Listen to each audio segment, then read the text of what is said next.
ఏం మాట్లాడాలి? నువ్వు చెప్పవా? ఏదన్నా పాఠం మీద పెట్టాల్సా? ఏం మాట్లాడాలని చెప్పి ముందే చెప్పాలి కదా. ఏదైనా మాట్లాడు మమ్మీ కంటెంట్ అని. నీ ఇష్టం ఉన్నట్టు వీడియో తీస్తే ఎట్లా డాడీ చెప్పు.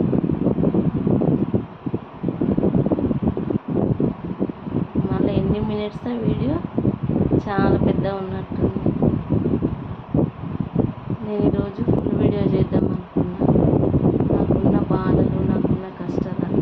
కానీ నువ్వు మాత్రం ముందుకు రావడం లేదు, నాతో వీడియో తీపియడం లేదు. అది షార్ట్ వీడియో, ఫుల్ వీడియో కాదు. ఫుల్ వీడియో అంటే మంచిగా కంటెంట్ పెట్టి ఒక వీడియోకి మంచి ఎడిట్ చేయాలి. ఎడిట్ చేస్తే నా విషయాలని చెప్తా.